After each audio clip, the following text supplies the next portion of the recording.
Hello बच्चों, कैसे हैं आप। देखिए बच्चों, हमने जो है ये रिकॉर्डिंग अलग सा कर रहा हूं मैं। जो क्लास चल रही थी सुबह जो है उसके अंदर वो रिकॉर्डिंग नहीं हो पाई। कुछ पता नहीं क्या टेक्निकल प्रॉब्लम हुई, क्या हुई, तो मुझे अलग से रिकॉर्डिंग करनी पड़ रही है ये। देखिए, हम जो कॉम्प्लेक्स में टॉपिक पढ़ रहे थे उसके अंदर हम लाप्लास कह रहा हूं, उसके अंदर हमने एग्जाम्पल सोल्व कर रहे थे हम। तो इसमें पहले जो एग्जाम्पल थे शुरू वाली वो मैं कर चुका हूं। अब हम 21 एग्जाम्पल पर आ गए हैं।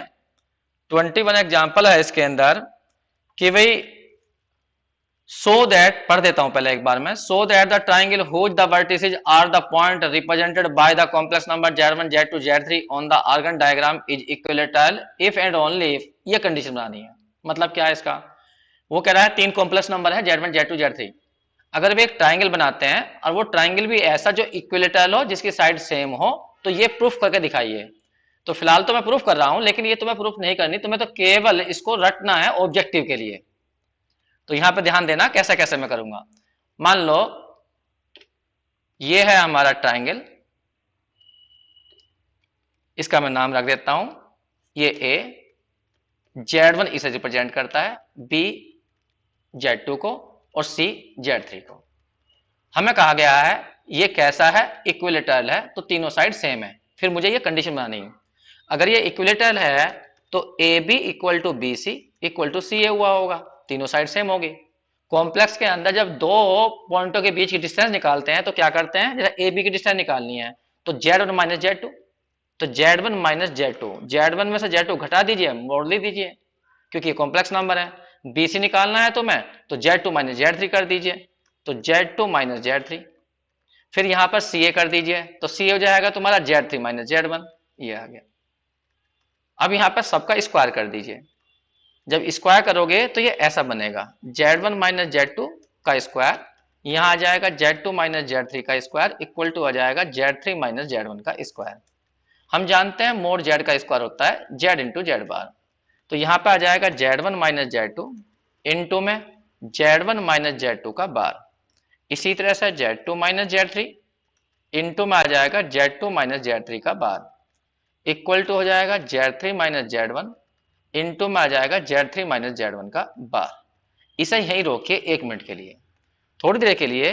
इस पहले ब्रैकेट को, इस ब्रैकेट को, इनको देखे ध्यान से। अगर इन तीनों का सम कर दिया जाए तो 0 जाएगा। अगर नहीं समझ में आ रहा तो मैं अल्फा मान लेता हूं 1 मिनट के लिए। मैंने पहले ब्रैकेट को अल्फा माना, बीटा माना दूसरे वाले ब्रैकेट को Z2 माइनस Z3 को, और तीसरे को माना मैंने गामा Z3 माइनस Z1 को। अब जरा इनको ऐड करिए। जब तुम इन्हें ऐड करोगे तो रिजल्ट इस तरह से आएगा। 1 मिनट। जब इन्हें ऐड करोगे तो यहां आ जाएगा alpha plus beta plus gamma, और ये सारे कट जाएंगे, ये 0 जाएंगे, क्योंकि Z1 Z1 से कैंसिल हो जाएगा, Z2 Z2 से हो जाएगा, Z3 Z3 से कैंसिल हो जाएगा। अब इसका कॉन्जुगेट ले लीजिए, टेकिंग कॉन्जुगेट। जब तुम इसका कॉन्जुगेट लोगे तो यहां आ जाएगा alpha plus beta plus gamma का पूरे का कॉन्जुगेट बराबर 0, क्योंकि 0 का कॉन्जुगेट 0 होता है।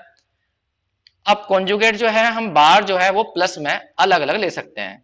तो यहां पे बन जाएगा अल्फा का बार प्लस बीटा का बार प्लस गामा का बार। इसे यहीं रोकिए। अब एक बार वापस आइए सेकंड में, जब सॉरी फर्स्ट में।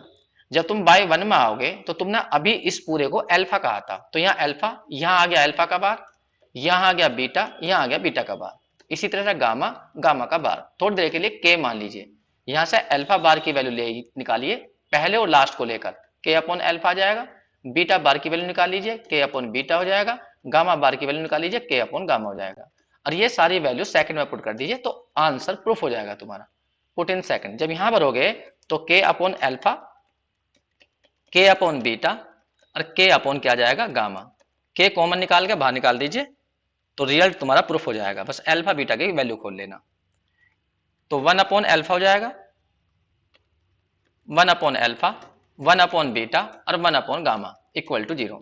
अल्फा की वैल्यू थी हमारी Z1 माइनस Z2 ऊपर लिखी हुई है, बीटा की वैल्यू थी Z2 माइनस Z3, और गामा की वैल्यू थी Z3 माइनस Z1। बस ये कंडीशन बन गई कि अगर Z1 Z2 Z3 Z1 Z2 Z3 किसी इक्विलेटरल ट्राइंगल के वर्टिसेज हैं तो 100% ऐसा हुआ होगा। अब इसमें सेकंड पार्ट है, इस कंडीशन को चेंज करके दिखाइए। तो सेकंड पार्ट में तुम्हें कुछ नहीं करना है, बस इसमें एलसीएम ले देना है, तो सेकंड पार्ट अपने आप ही प्रूफ हो जाएगा। सेकंड पार्ट की बात कर रहा हूं मैं, इसमें एलसीएम ले दीजिए। एलसीएम तुम्हें लेना आता है, Z1 माइनस Z2 इंटू में आ जाएगा Z2 माइनस Z3 और इंटू में Z3 माइनस Z1। जब यहां पर आएगा तो यहां जाएगा Z2 माइनस Z3 इंटू में आ जाएगा Z3 माइनस Z1, फिर प्लस के आ जाएगा Z1 माइनस Z2 इंटू में Z3 माइनस Z1, फिर प्लस के आ जाएगा Z1 माइनस Z2 और इंटू में आ जाएगा Z2 minus Z3 equal to 0। नीचे वाला उधर जाएगा, इन सब की आपस में मल्टीप्लाई कर लेना, और ये जो रिजल्ट आएगा मल्टीप्लाई करने के बाद मैं बता रहा हूं किस टाइप का आएगा। Z1 का स्क्वायर, Z2 का स्क्वायर, Z3 का स्क्वायर आएगा, और माइनस क्या आएगा Z1 Z2 माइनस के Z2 Z3 माइनस के Z3 Z1, बस इतना ही बचेगा। ये रिजल्ट बहुत इंपॉर्टेंट है जो तुम्हें याद रखना है ऑब्जेक्टिव के लिए।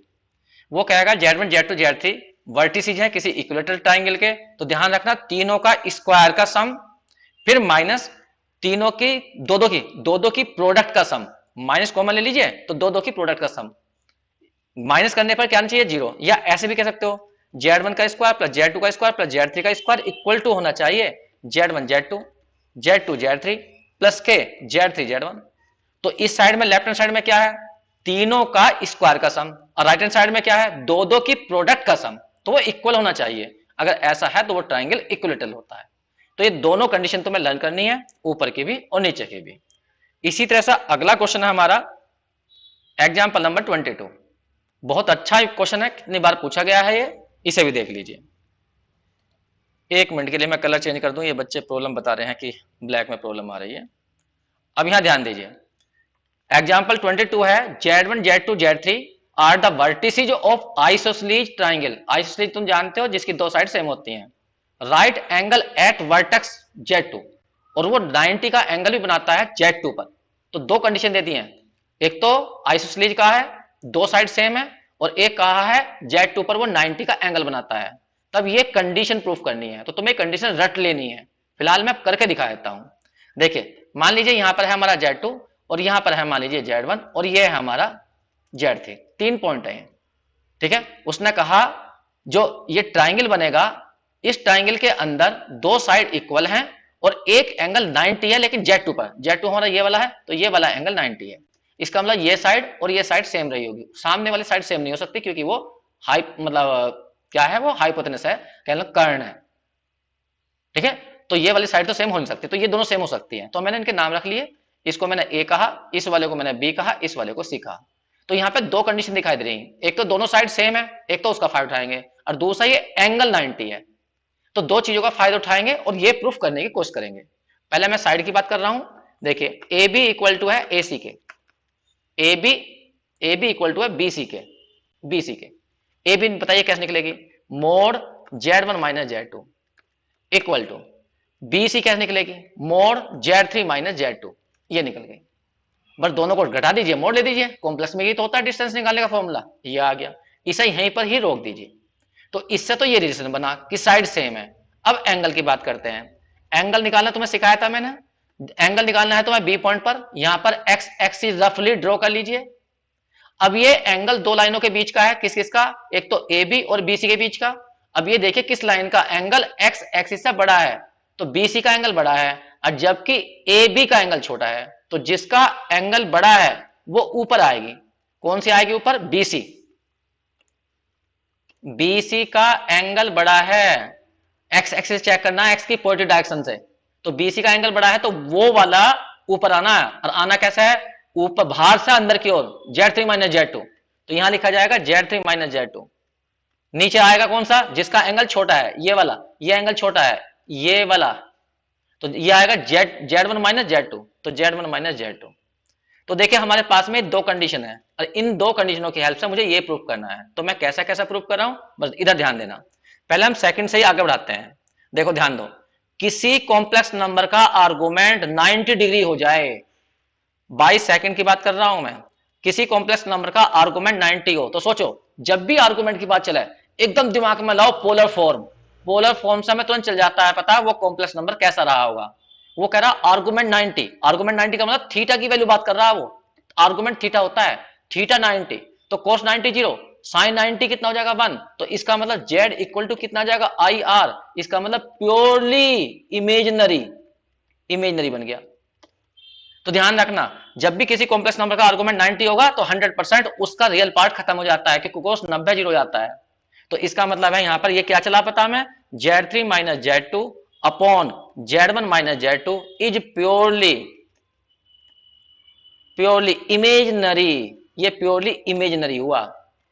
अगर कोई कॉम्प्लेक्स नंबर प्योरली इमेजिनरी होता है तो उससे हमें क्या चलेगा पता, वो देखें यहां पर जो अभी तुमने बताया z इक्वल टू ऐसा होगा, तो z बार कितना होगा सोचो, z का बार जब z बराबर आई आर है तो z बार कितना हो जाएगा माइनस के आई आर, इसका मतलब मैं इन दोनों को ऐड कर दूं z plus z bar equal to क्या हो जाएगा 0। इससे ये चलता है पता कि यदि कोई कॉम्प्लेक्स नंबर प्योरली इमेजिनरी होता है तो उसके कॉन्जुगेट में उसे यदि ऐड कर दिया जाए तो फिर 0 हो जाएगा। सपोज करिए एक एग्जांपल लिया हमने z इक्वल टू 4i, ये नंबर प्योरली इमेजिनरी है, इसका बार करिए कितना आ जाएगा माइनस के 4i, ऐड कर दोगे तो z प्लस z बार की वैल्यू कितनी हो जाएगी 0। तो यही बात तुम इसके लिए लगाओ ना, इसके लिए भाई ये भी तो तुमने अभी बताया कि प्योरली इमेजिनरी है, तो हम क्या कहेंगे, इसका मतलब तो फिर ये हुआ कि z3 minus z2 upon z1 minus z2 ये, अब प्लस इसका बार z3 minus z2 upon z1 minus z2 का बार इक्वल टू किसके होगा 0 के। ये मैंने एक इक्वेशन बना ली थर्ड, लेकिन सेकंड से बनाई, लेकिन ये तो प्रूफ हो नहीं रहा ऊपर वाला। अब ऊपर वाले में एक बार निगाह डालो क्या है जो प्रूफ करना है। प्रूफ करने में कहीं पर भी ना तो मोड है ना कहीं पर भी बार है, जो प्रूफ करना है। लेकिन हमारी इन दोनों कंडीशनों में देखना, पहली कंडीशन में नंबर 1 में मोड आ रहा और जो हमें थर्ड बनाई है सेकंड है उसमें बार आ रहा, तो हमें ये मोड और बार खत्म करने पड़ेंगे। अब ये मोड और बार कैसा खत्म करूंगा, पर 2 मिनट इधर ध्यान देना, देखो मैं इसे खत्म कर रहा हूं। 1 मिनट को बाई 1 पाओ वापस, बाई 1 में दोनों तरफ मोड है तो दोनों तरफ का स्क्वायर कर दो, तो तुम्हें स्क्वायर करना है 1 का, स्क्वायर ऑफ 1 का स्क्वायर करोगे तो क्या बनेगा z1 माइनस z2 का मोड का स्क्वायर इक्वल टू हो जाएगा z3 माइनस z2 का स्क्वायर, ये आ जाएगा। अब तुम्हें पता है जब किसी कॉम्प्लेक्स नंबर का स्क्वायर हो जाता है तो वो किसके इक्वल होता है, मोड z का स्क्वायर इक्वल टू होता है z इंटू जेड बार। तो यहां पर हम इसको ऐसे लिख सकते हैं z1 minus z2 into z1 minus z2 का bar equal to z3 minus z2 into में लिख सकते हैं z3 माइनस z2 का बार, ये लिख दिया। अब इसे ध्यान से देखना, इस वाले को देखो जो तुमने 4 बनाई है ये, और जो थर्ड को देखना इसमें बार है और इसमें भी बार आ गया है, तो मोड मैंने खत्म कर दिया। अब मुझे बार खत्म करने हैं तो यहां देखो इसमें ध्यान से, इस वाले में ध्यान से देखो, इसमें आ रहा z3 minus z2 upon z1 minus z2 और ऊपर है बार। तुम्हें पता होगा डिवाइड में बार, प्लस में बार, माइनस में बार सब अलग अलग किए जा सकते हैं, ठीक है। तो इसको देखना यहां पर ध्यान से, इस वाले को, और यहां मैं यही बनाऊंगा, देखो यहां पर z3 माइनस z2 ये रहा और z1 माइनस z2 ये रहा, तो इस वाले को इसके नीचे ले जाओ और इस वाले को इधर ले आओ, इसको इधर ले जाओ, तो क्या आ जाएगा z3 माइनस z2 का बार अपॉन में आ जाएगा z1 माइनस z2 का बार इक्वल टू किसके बचेगा, जब ये इसके नीचे पहुंच गया तो ये इसके नीचे आ जाएगा, तो z1 माइनस z2 बटे में आ जाएगा z3 माइनस z2। अब देखो इस टोटल वैल्यू को इसमें यहां भर दो, जब यहां भर दोगे तो बार भी खत्म हो जाएगा। बस इसको तुम्हें पुट करना है थर्ड में, पुट इन थर्ड कर दीजिए, पुट इन थर्ड। जब तुम इसे थर्ड में प्रूफ करो, पुट करोगे तो ये ऐसा बन के आएगा z3 minus z2 upon z1 minus z2 और प्लस इस पूरे बार की वैल्यू यहां से भर दोगे तो z1 माइनस z2 अपॉन में आ जाएगा z3 minus z2 equal to हो जाएगा तुम्हारा 0। अब इसमें एलसीएम ले दीजिए तो वही रिजल्ट आ जाएगा, क्योंकि इसमें ना तो कहीं बार बचा ना ही इसमें कहीं मोड बचा। एलसीएम लो यहां पर, एलसीएम लेने के बाद वही आंसर आ जाएगा z1 माइनस z2 इंटू में z3 माइनस z2, एलसीएम लिया हमने, ये इधर जाएगा तो z3 माइनस z2 इंटू में आ जाएगा z3 माइनस z2 प्लस आ जाएगा z1 माइनस z2 इंटू में आ जाएगा z1 minus z2 equal to हो जाएगा 0। थोड़ा सोल्व कर लीजिए, मैं डायरेक्ट बता रहा हूं इसका आंसर क्या आएगा, इधर जाकर 0 जाएगा ये, तो ये आंसर आ जाएगा, एक मिनट जरा ऊपर देखिए, ये रहा आंसर Z1 का स्क्वायर प्लस के 2Z2 का स्क्वायर प्लस Z3 का square equal to 2Z2 Z1 plus Z3, यही आएगा कैलकुलेट करने के बाद। जब इसे कैलकुलेट करेंगे तो ये ऐसा बनेगा, Z1 का स्क्वायर प्लस के 2Z2 का स्क्वायर प्लस Z3 का स्क्वायर इक्वल टू आएगा 2Z1 Z2 और अंदर आएगा Z1 प्लस Z3। चेक कर लीजिए एक बार। अब इस कंडीशन को तुम्हें याद रखना है, याद इंपॉर्टेंट है ये बहुत, क्योंकि वहां पे प्रूफ करने को नहीं आएगा, तुम्हारा ऑब्जेक्टिव क्वेश्चन है। तो देखिए ध्यान दीजिए, ये कंडीशन किसके लिए बनी है, ये एक ऐसे ट्राइंगल के लिए बनी है जिसकी दो साइड सेम थी लेकिन एक एंगल 90 था, एक एंगल 90 डिग्री था और दो साइड कैसी थी, सेम थी, और 90 एंगल Z2 पर था, बाकी ये Z1 है और ये Z3 है।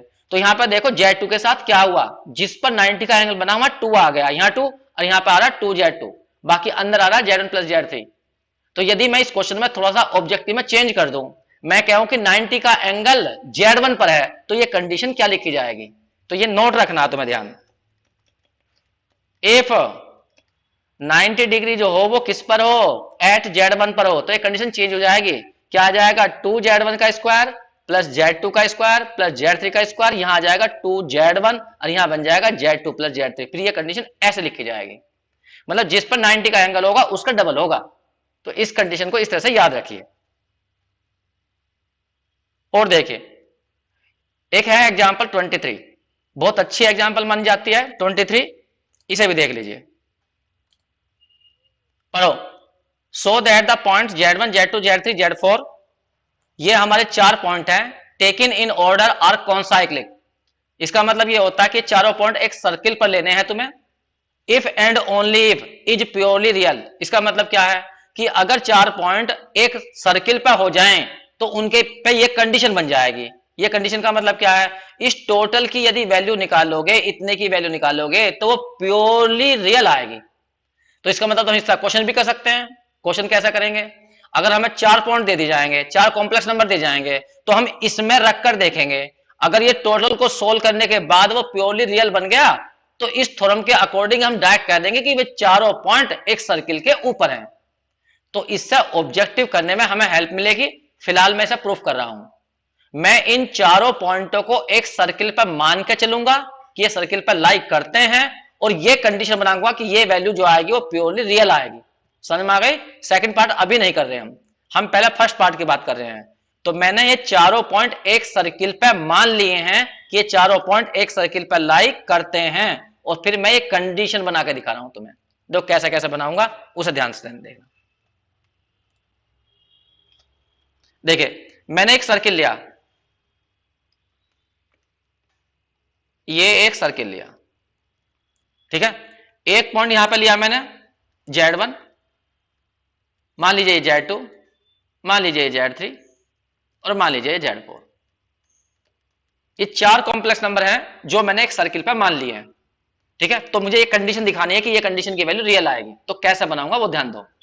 तुमने पढ़ रखा होगा कि अगर किसी सर्किल पर कोई आर्क ले ली जाए, आर्क, ये आर्क ले ली जाए और इस आर्क के द्वारा सर्कमफ्रेंस पे कोई भी एंगल बनाया जाए, किधर भी इसी आर्क से, तो ये एंगल हमेशा सेम होते हैं। चाहे कहीं भी बना लीजिए, कितने भी एंगल बना लीजिए, ये सारे एंगल सेम आएंगे, ठीक है। इसी बात का मैं फायदा उठाने जा रहा हूं। ये मैंने ए कहा, इसको मैंने बी कहा, इसे मैंने सी कहा, इसे मैंने डी कहा। मेरे 4 पॉइंट हैं, ध्यान सुनना। मैं आर्क ले रहा हूं ए बी आर्क ले रहा हूं, A B arc. A B को मिला रहा हूं मैं एक बार Z3 से और एक बार मिला रहा हूं मैं Z4 से। तो ये एंगल निकाल लूंगा मैं, ये वाला एंगल और ये एंगल, और दोनों एंगल कैसे होंगे, सेम। मान लीजिए ये एंगल अल्फा है, ये एंगल बीटा है, तो ये एंगल सेम रहेंगे क्योंकि एक ही आर्क के द्वारा बनाए गए हैं, ठीक है।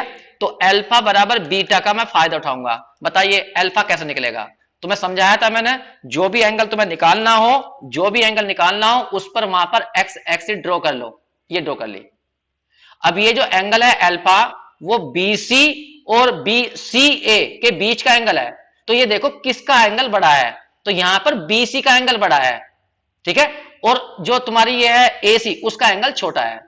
एंगल हमेशा एंटी क्लॉकवाइज नापे जाते हैं, ध्यान रखना, एंटी क्लॉकवाइज चलना ऊपर को। ये फॉर्मूला निकालने का तरीका होता है, तुक्का बताया था हमने, शॉर्टकट। ये जब भी एंगल निकालना हो तो इस तरह से निकालिए।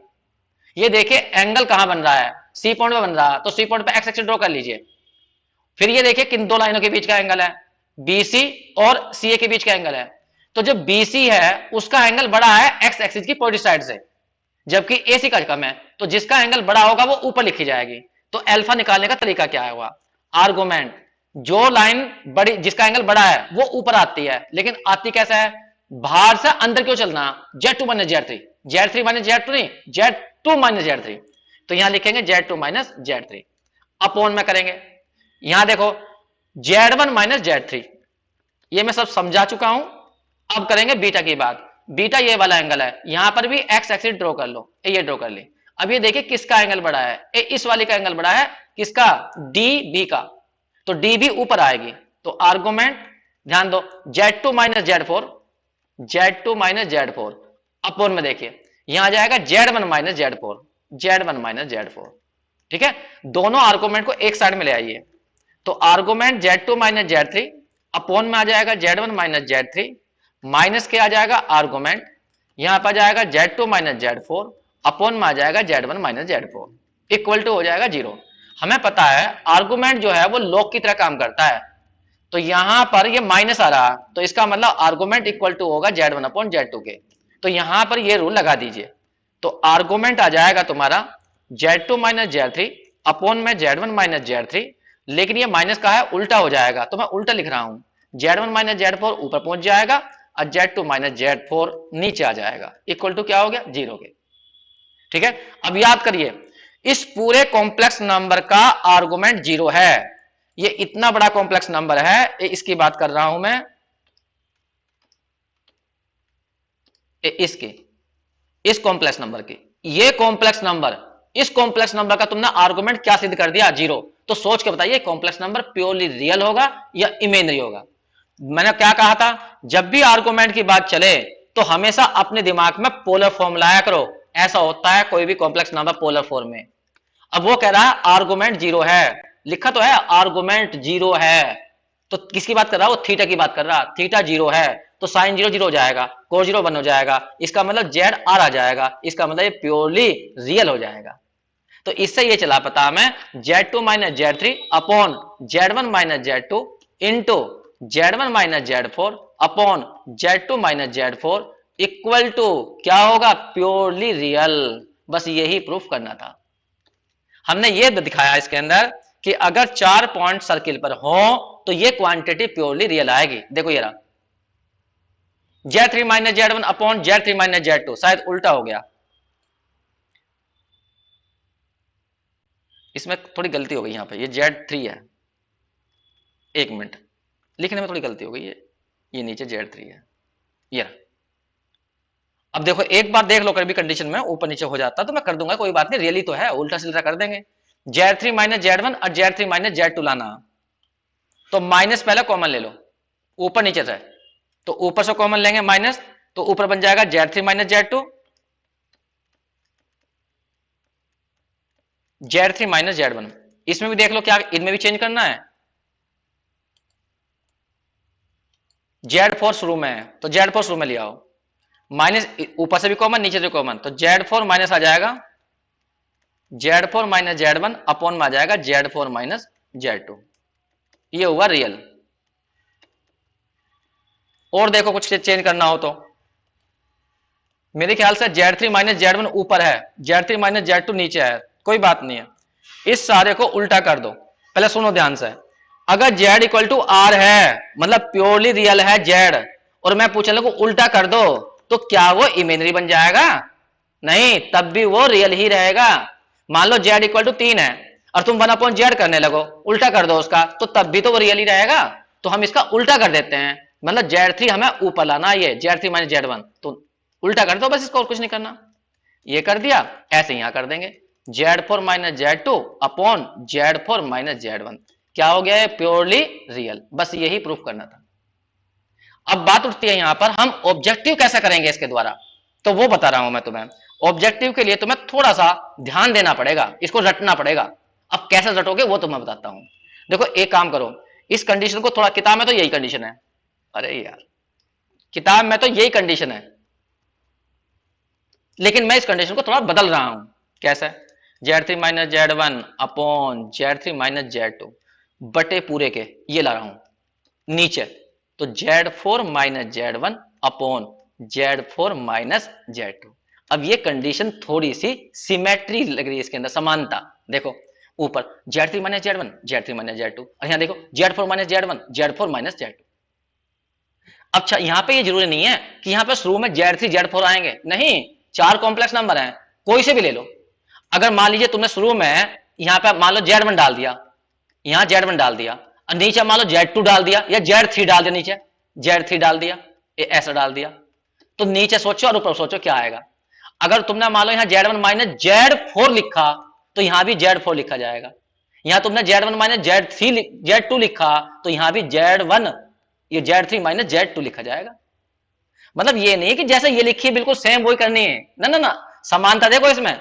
यहां Z3 यहां Z4 तो यहां पे तुम Z1 डाल लो, यहां पे Z2 डाल लो, कुछ नहीं फर्क पड़ता उसे। भाई उसने कोई नाम थोड़ी देगा कि ये Z1 मानना, तुम्हें 4 कॉम्प्लेक्स नंबर देगा, तुम कोई से ही मान लेना Z1 Z2 Z3। ठीक है, तो बस ये कंडीशन ध्यान रखना, ये रियल होना चाहिए। अब यहां बात उठती है कि इसका सेकंड पार्ट भी है। सेकंड पार्ट ने कहा ये कंडीशन तो करना बड़ा मुश्किल हो जाएगा। अगर 4 पॉइंट कभी एक सर्किल में प्रूफ करने हो तो तुम्हें ये कंडीशन बनानी पड़ेगी, कभी कंडीशन भूल गए तो, ठीक है, पहला कंडीशन रटनी पड़ेगी, फिर उसको रियल दिखाना पड़ेगा। अब ये सेकंड पार्ट करना नहीं, ऐसा मत करो।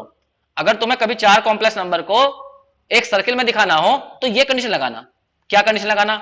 उनमें देखना कि कोई 2 कॉम्प्लेक्स नंबर ऐसे हैं जिनका सम 0 हो रहा हो, या Z और मान लो Z2 है, 2 कॉम्प्लेक्स नंबर ऐसे हैं जिनका सम क्या हो रहा है, 0।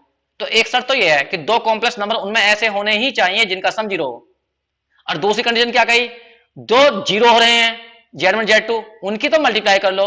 अब बाकी 2 और बचेंगे Z3 Z4, उनकी भी मल्टीप्लाई करो और फिर उन्हें जोड़ो तो फिर 0 आना चाहिए।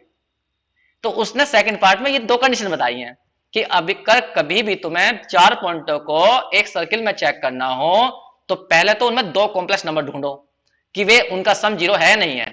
अगर सम 0 हो रहा है तो फिर आगे बढ़ो, उन दोनों की ही मल्टीप्लाई करो, और बाकी 2 बचेंगे उनकी मल्टीप्लाई करो, उन्हें जोड़ो, वो भी 0 ही आना चाहिए। ठीक है, तो इससे भी हम क्वेश्चन कर लेंगे, ये आसान पड़ेगी इसके मुकाबले। लेकिन बात यह है ये बनी कैसे है वो तो मैं समझाता हूं। मैं इन कंडीशनों को सही मान रहा हूं और सिद्ध करूंगा कि ये चारों पॉइंट कैसे हैं, एक सर्किल के अंदर है। तो ध्यान रखना ये कंडीशन मैं सही मान के चलूंगा। अब मैं सेकंड पार्ट कर रहा हूं, ये कंडीशन सही मानकर मैं चल रहा हूं और मैं सिद्ध करूंगा कि चारों पॉइंट कैसे हैं, कौन साइक्लिक हैं। देखिए कैसा करता हूं मैं इसका सेकंड पार्ट।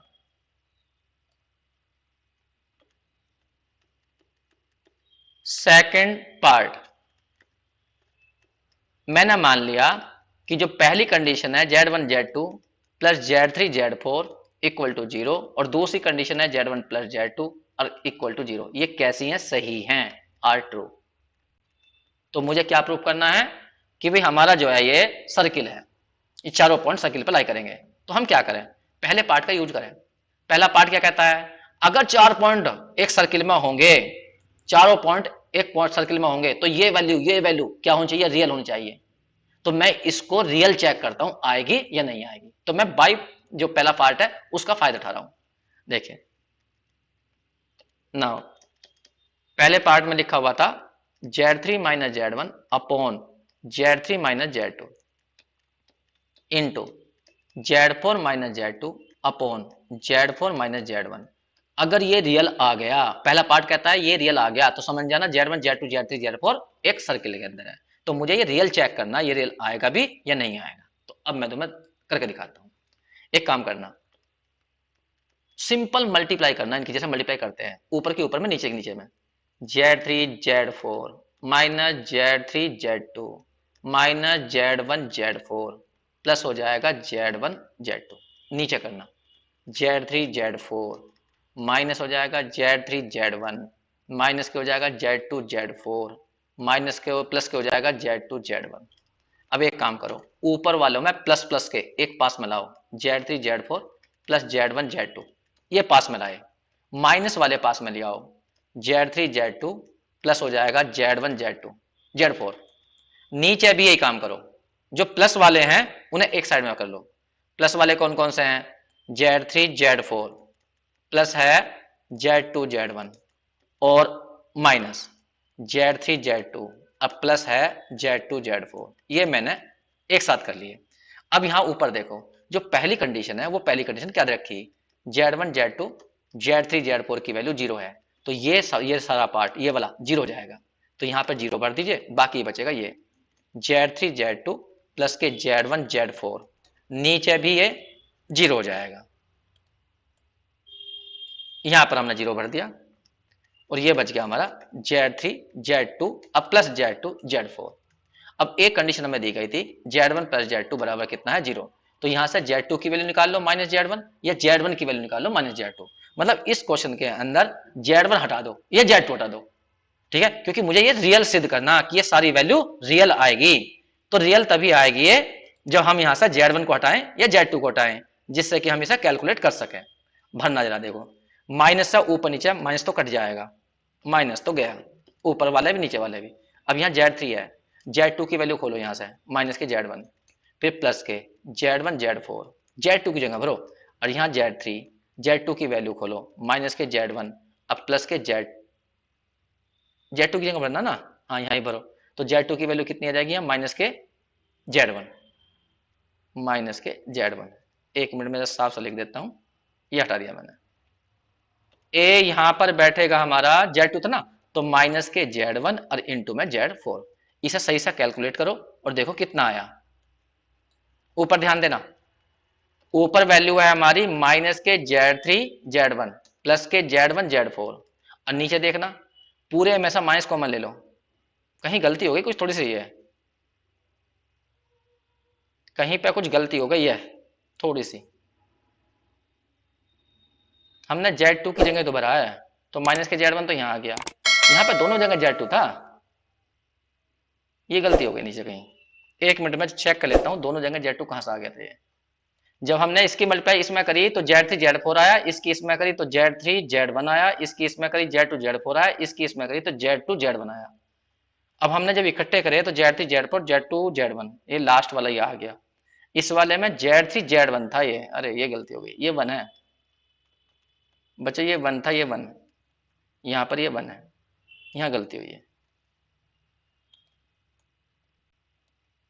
एक बार मैं फिर दोबारा से कर लेता हूं, यहां गलती हुई, चेक करो। यहां पर है माइनस तो कट ही गया था, Z3 Z1 नहीं रहेगा, लेकिन Z2 की वैल्यू खोलोगे तो Z2 की वैल्यू आएगी माइनस के Z1 इंटू में Z4। अब ऊपर चेक करो, ऊपर तो बन गया ये, और नीचे क्या बन गया Z3 Z1 और माइनस के Z1 Z4। अब देखो ऊपर और नीचे में क्या अंतर है, Z1 Z4 प्लस का है, इसमें माइनस का है, तो माइनस कॉमन ले लो तो ये कट जाएगा, तो टोटल वैल्यू आएगी -1। और ये कैसी आ गई, रियल आ गई। तो पहला पार्ट क्या कहता है, अगर ये रियल आई है तो 100% ये चारों पॉइंट एक सर्किल में है, बस यही प्रूफ करना था, ठीक है। अगली एग्जांपल देखिए, बहुत अच्छी एग्जांपल है, ऑब्जेक्टिव काफी सारे हैं इसके ऊपर, इसे ध्यान से देखना। Find the equation in complex variable, complex variable में इक्वेशन निकालनी है ऑफ ऑल सर्किल्स, उन सभी सर्किल्स की विच आर ऑर्थोगोनल टू, एक पहला सर्किल दिया गया है और दूसरा सर्किल दिया गया है। याद करिए हमने बताया था जब भी कोई भी इक्वेशन इस टाइप में लिखी हुई हो, इस टाइप में, तो वो हमेशा सर्किल की इक्वेशन होती है कॉम्प्लेक्स के रूप में, जिसमें Z0 उसका सेंटर होता है, Z0 सेंटर होता है और ये उसकी रेडियस होती है, ये बताया था मैंने। तो बताओ सोचकर, मोड Z इक्वल टू 1 दिया पहले वाला, तो इसका यहां पे क्या दिया 0 दिया, इसका मतलब इसका सेंटर 0 + 0i है, या ये लिख दीजिए 0 + 0i। तो पहले वाले का सेंटर जो है वो 0 0 है और रेडियस जो है वो 1 है, ये 1। दूसरा जो हमें दिया है मोड Z -1 इक्वल टू 4, इसको लिख सकते हैं हम Z -1 + 0i, इसका मतलब है इसका सेंटर जो है 1 + 0i है, या पॉइंट में लिखना चाहो तो 1 0 है, और रेडियस जो है वो इसकी 4 है। तो दोनों सर्किल की हमें जानकारी है, ठीक। अब उसने क्वेश्चन क्या किया है, उसने क्वेश्चन कहा है ऐसे सर्किल निकालना जो इन दोनों पर ऑर्थोगोनल हो। अब ऑर्थोगोनल का क्या मतलब होता है, जब भी दो कर्व एक दूसरे को 90 डिग्री पर कट करते हैं तो उनको कहा जाता है ऑर्थोगोनल कर्व, ठीक है। अब बात कर रहे हैं हम सर्किल की। अब ये कह रहा है कि भाई दो सर्किल ऑर्थोगोनल, इसका मतलब क्या है, दो सर्किल बनाइए और वे एक दूसरे को कितने एंगल पर कट करते हैं, 90 डिग्री पर।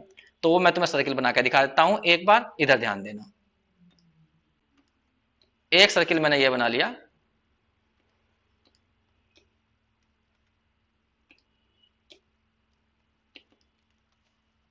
बन नहीं रहा इससे। चलो जी, एक सर्किल ये रहा, एक सर्किल और बना देता हूं।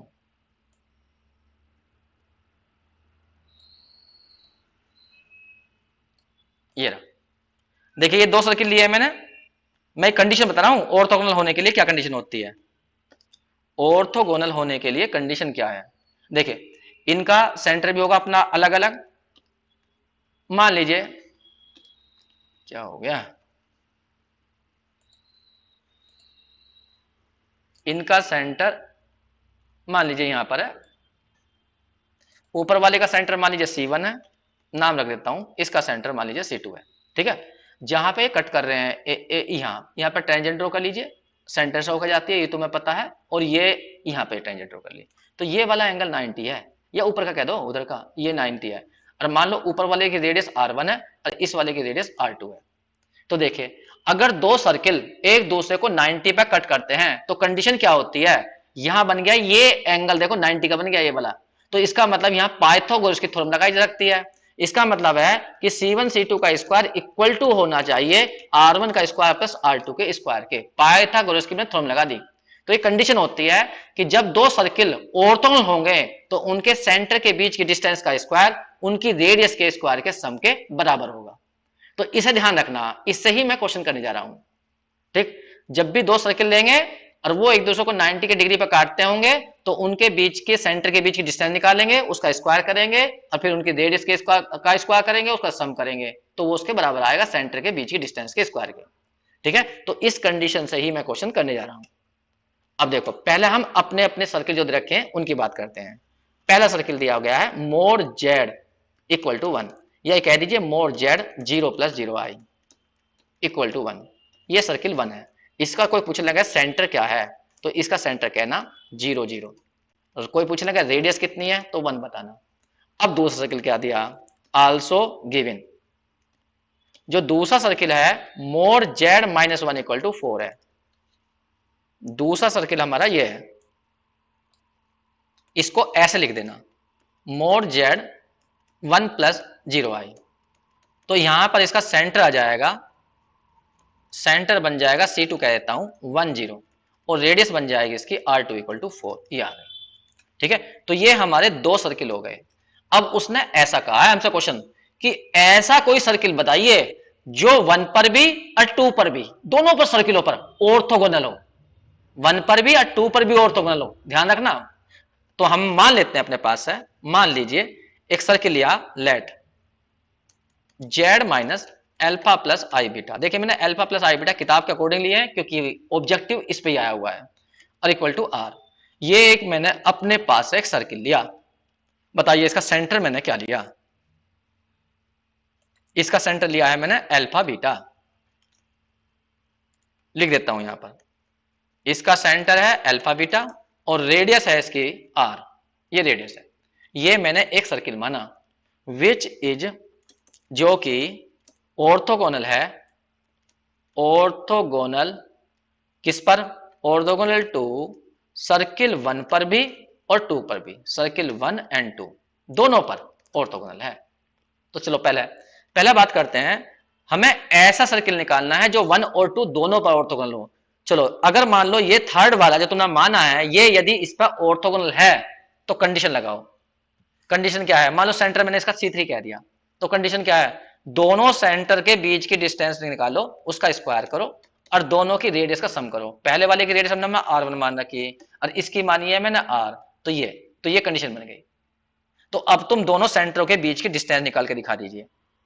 पहले का सेंटर है 0 0 और C3 सेंटर है अल्फा बीटा, यहां लिख देता हूं मैं, C1 है हमारा 0 0 और C3 है हमारा अल्फा बीटा, तो इनके बीच की डिस्टेंस कैसे निकलेगी, डिस्टेंस निकालनी आती है तुम्हें, अंडर रूट अल्फा -0 का स्क्वायर और फिर आ जाएगा बीटा -0 का स्क्वायर, पूरे का भी स्क्वायर, रेडियस कितनी है, पहले C1 वाले के ऊपर लिखी हुई है, R1 है तो 1 का स्क्वायर, दूसरे की रेडियस कितनी है, R स्क्वायर। अरे R1 की वैल्यू 1 नहीं थी ऊपर, ये रे। तो ये हमने यहां पर इसको थोड़ा सा कर सही करो तो एक इक्वेशन बन जाएगी, यहां पर क्या बनेगी, alpha square plus beta square equal to 1 plus R square. इसे यही रोक दीजिए। अब बिल्कुल सिमिलरली ऐसे कहिए कि भाई जो हमने नया सर्किल माना था थर्ड वाला, वो सेकंड के भी ऑर्थोगोनल है। तो अब लगाइए कंडीशन किसमें, थर्ड में और फर्स्ट में। देखिए मैंने यहां लिखा विच इज ऑर्थोगोनल, ये सर्किल जो दिया हमने ऑर्थोगोनल लिया सर्किल 1 और 2 पर, तो पहले मैंने कंडीशन लगाई है 1 वाले पर, अब लगा रहा हूं मैं थर्ड वाले पर, वो सेकंड वाले पर, कि सर्किल जो थर्ड है हमारा वो सेकंड पर भी ऑर्थोगोनल है। तो कंडीशन वही, सेकंड वाले का सेंटर कितना रखा हमने, C2, तो C2 और C3 के बीच की डिस्टेंस का स्क्वायर निकालो, इक्वल टू होना चाहिए। C2 वाले की रेडियस कितनी है, R2, तो R2 का स्क्वायर, और हमारे वाले की कितनी है, बड़ा R, तो R का स्क्वायर, ये होना चाहिए। ध्यान रखना ये किससे करा मैंने, बाई 1 और थर्ड से, इन दो सर्किल की बात कर रहा हूं मैं यहां पर। बताइए C2 कितना था हमारा, C2 था हमारा 10, C2 था 10, और C3 हमने कितना मान रखा, अल्फा बीटा। इनके बीच की डिस्टेंस बताओ, तो अल्फा -1 का स्क्वायर और बीटा -0 का स्क्वायर का अंडर रूट, और फिर पूरे का भी स्क्वायर आएगा। R2 की रेडियस कितनी थी, R2 की रेडियस थी मेरे ख्याल से 4। R2 पर देख लेते हैं एक मिनट के लिए, R2 की वैल्यू कितनी थी, ये रही, R2 की वैल्यू 4 थी, तो यहां पे 4 रख दीजिए, तो यहां हो जाएगा 4 का स्क्वायर 16 हो जाएगा, 4 का स्क्वायर और प्लस के R स्क्वायर, एक इक्वेशन और बन गई। यहां पर अल्फा का स्क्वायर प्लस के 1 माइनस के 2 अल्फा और प्लस बीटा का स्क्वायर रूट कर जाएगा इक्वल टू 16 प्लस के R स्क्वायर आ जाएगा। ये हमारी 5 आ गई। अब देखो इक्वेशन 4 और 5 को तुम्हें सोल्व करना है, ठीक है। 4 5 को सोल्व करने में एक थोड़ी सी प्रॉब्लम आएगी। क्या प्रॉब्लम आएगी, हमारी इक्वेशन तो 2 है और अननोन है 3, कौन कौन से, अल्फा बीटा और R, तो यहां से 2 की ही वैल्यू निकल सकती है, ठीक है। तो कैसे कैसे निकलेगी, एक बार फोर्थ में से फिफ्थ को माइनस कर देना, देखो अल्फा स्क्वायर कट जाएगा, बीटा स्क्वायर कट जाएगा, लेफ्ट हैंड साइड में क्या बचेगा, -1 और प्लस के 2 अल्फा, और राइट हैंड साइड में देखो यहाँ 1 है या 16 है, तो माइनस के 15 आ गया, और यहाँ आर स्क्वायर से आर स्क्वायर कट गया, तो यहाँ पे 2 अल्फा की इक्वल टू आ गया, ये इधर जाएगा माइनस के 14 आ गया, तो यहाँ से अल्फा की वैल्यू आ जाएगी -7, तो अल्फा तो करेक्ट निकल गया। अब इस अल्फा की वैल्यू फोर्थ में भर दो या फिफ्थ में भर दो, किसी एक में भर दीजिए, पुट इन फोर्थ। मैं ऐसा पुट कर रहा हूं फोर्थ में, जब मैं ऐसा फोर्थ में रखूंगा अल्फा की वैल्यू को, तो देखो कितना बनेगा, -7 का स्क्वायर 49 हो जाएगा, plus K beta square equal to हो जाएगा 1 प्लस आर स्क्वायर। अब यहां से एक की वैल्यू निकल सकती है, या तो बीटा की या आर की, ठीक है, मजबूरी है हमारी क्योंकि क्वेश्चन 2 ही थी, तो हम यहां से आर की वैल्यू निकालेंगे, क्योंकि आंसर में आर की वैल्यू निकाल रखी है उसने, तो आर निकालूंगा मैं, तो आर को एक साइड में निकाल लीजिए, तो 1 इधर जाएगा तो 48 हो जाएगा, प्लस के हो जाएगा बीटा स्क्वायर, तो यहां से आर की वैल्यू इतनी सी आ जाएगी,